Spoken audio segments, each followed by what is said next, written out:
Hola, buenas tardes. Nuestra ponencia se trata de objetos de la evaluación en la educación física.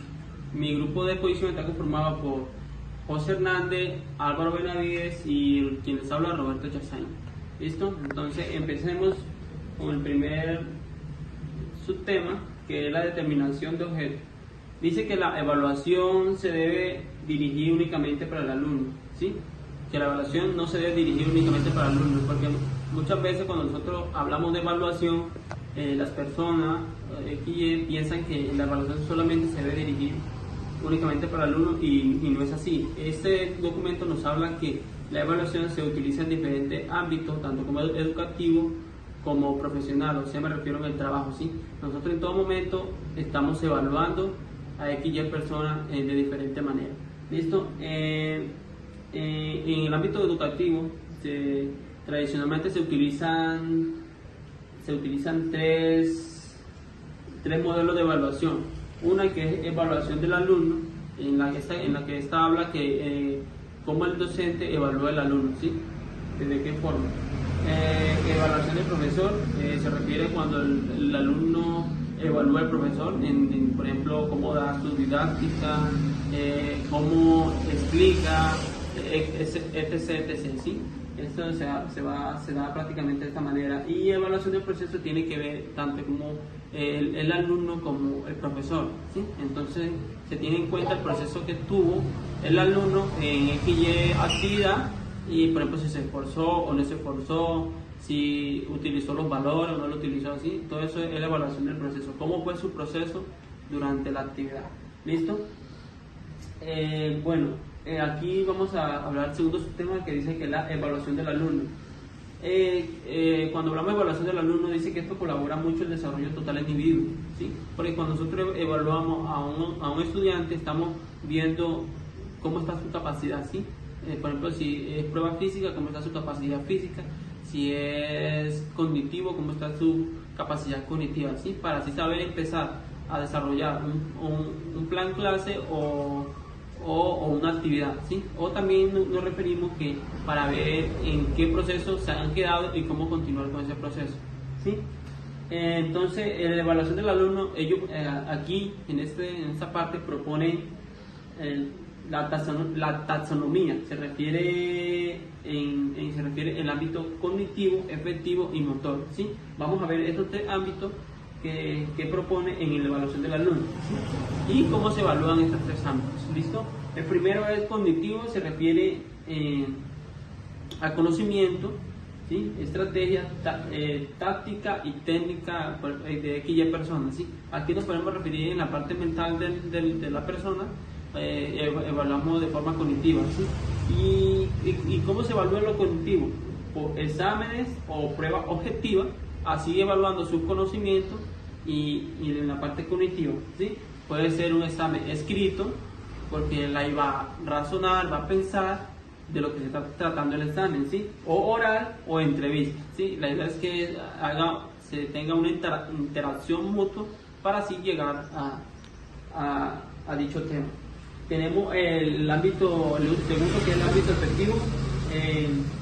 Aquí hace referencia a la actitud, la caracterización y los aspectos sociales. ¿Listo? Esto se refiere a la actitud de la persona, ¿sí? De cómo se relaciona, cómo desarrolla la actividad, si lo hace de manera efectiva o no lo hace, ¿sí? Si lo hace de una buena manera no lo hace, ¿sí? Entonces, ¿cómo se evalúa este proceso? Llevando una lista de control de cómo hizo si es prueba física, si lo hizo efectivamente en alguna o en otra no, ¿sí? Y la otra es escala descriptiva. En la tercera tenemos lo motriz, ¿sí? Aquí más que todo trabajamos lo que es habilidades motrices, el desarrollo del sistema orgánico y la condición biológica, ¿sí? Más que todo aquí se ve más que todo lo físico, ¿sí? Lo físico de una persona, ¿sí? Cómo conoce su propio cuerpo. A la hora de realizar dicha actividad se evalúa sus capacidades, sus habilidades, su coordinación, ¿sí? Entonces se enfoca más en ese ámbito, ¿sí? de las personas. ¿Y cómo se evalúa este proceso? Dice que se evalúa por pruebas físicas, como dije anteriormente, para así tener en cuenta cómo están sus habilidades. ¿Listo? Buenas tardes, mi nombre es Salvador Andrés Benavides. Continuando con nuestra exposición, vamos a hablar de la evaluación del proceso de la acción didáctica. Ella se define como examen internacional y sistemático de la propia acción didáctica, pues a través de la Corte de 1979.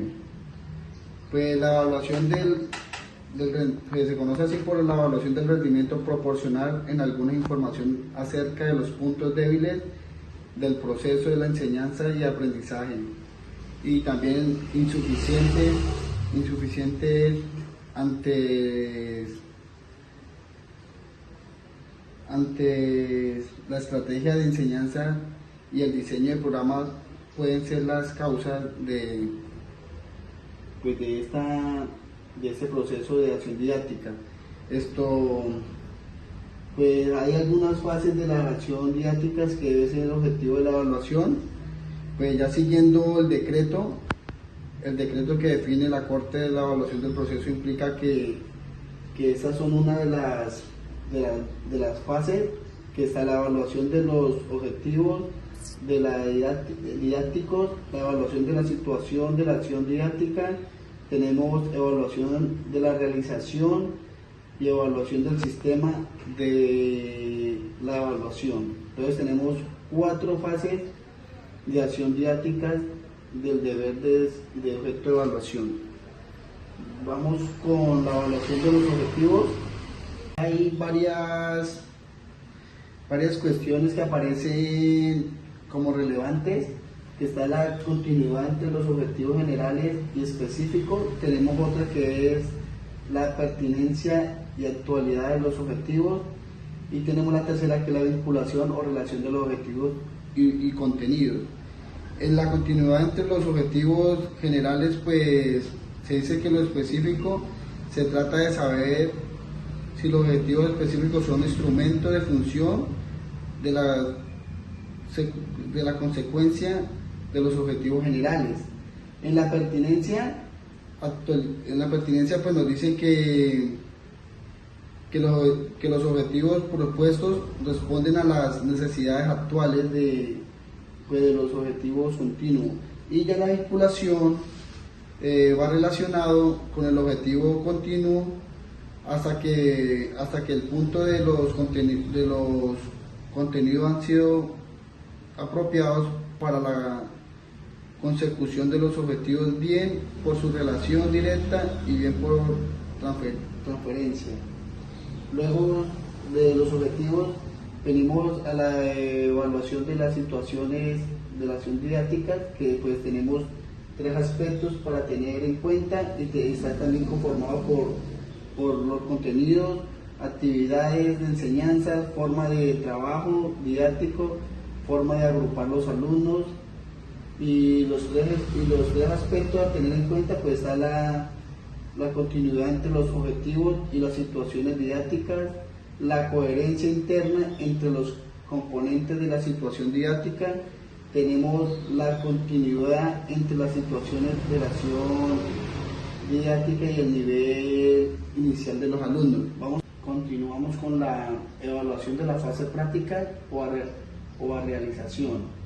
Pues esa se define como, o sea, esta se compara las predicciones realizadas por el profesor ante la realización de acciones de acción del docente y la realidad surgida con los alumnos. Entonces ya la comparamos con elementos y procedimientos. Entonces de elementos tenemos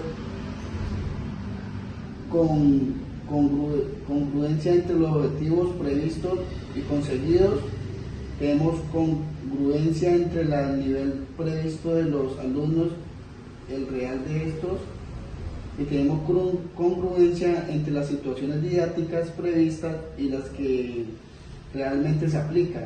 Y en procedimiento ya tenemos pues métodos y apreciación. Pues un ejemplo acá, pues acá podemos ver un ejemplo que se puede solicitar una serie de expertos que responden al cuestionario a la realización de un programa de enseñanza. Entonces podemos dar una calificación de muy bueno, bien, suficiente, insuficiente, y no existe. Entonces, un ejemplo acá, digamos acá, al nosotros enseñarle, entonces vemos acá que dice la enseñanza está estructurada con detalle, entonces miramos la ejecución de la actividad del estudiante y hacemos una calificación, si está bien, está mal, y también nos calificamos nosotros si está bien estructurada a nivel para ellos.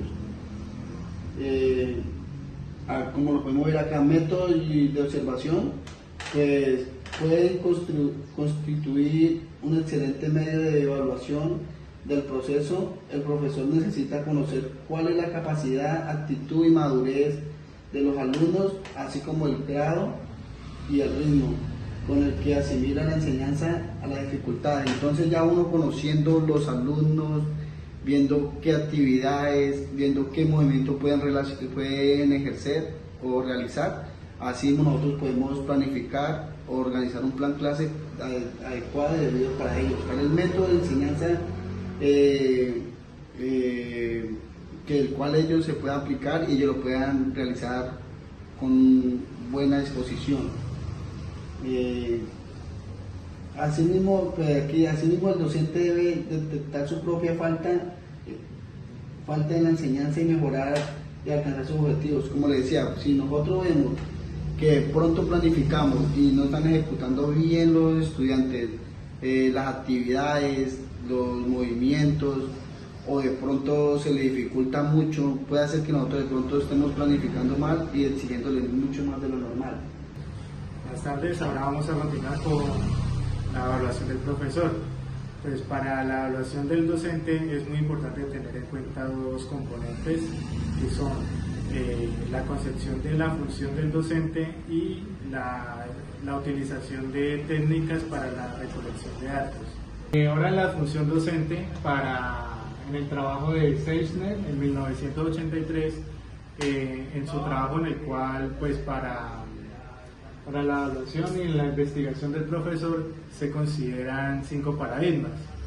Como primer paradigma tenemos el paradigma culturalista, donde aquí pues, se centra más en el profesor como el total transmisor de conocimientos.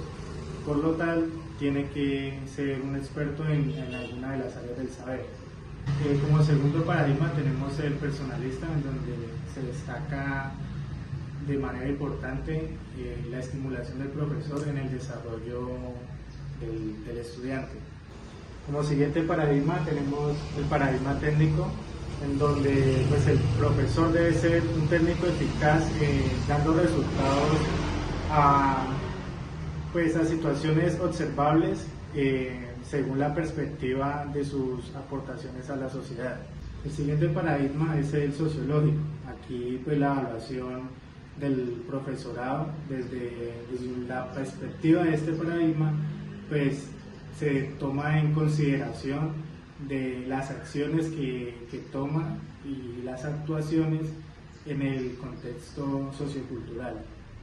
En el paradigma investigador, pues aquí se considera al profesor como un profesional dotado de capacidad para la reflexión activa y crítica sobre las cuestiones que surgen a diario en su área de enseñanza. Ahora vamos con la técnica de recogida de datos. Para las técnicas a utilizar en la obtención de datos, pues hay variedad de técnicas, pero sin embargo vamos a incidir en las más relevantes, que son la observación y el cuestionario. La observación pues ya es de manera muy general, en donde encontramos la autoobservación y la heteroobservación, en donde la autoobservación el docente pues realiza de manera muy objetiva y crítica pues su accionar en la enseñanza pues, de su área. Y en la heteroobservación, ya sea cuando el docente es evaluado por los alumnos o por un agente externo. Ahora vamos con los cuestionarios. Los cuestionarios se componen de una serie estructurada de cuestiones a contestar sobre diversos aspectos de la función del docente. Los cuestionarios pueden ser pues, abiertas o cerradas y su formulación debe adaptarse a las personas que lo van a contestar.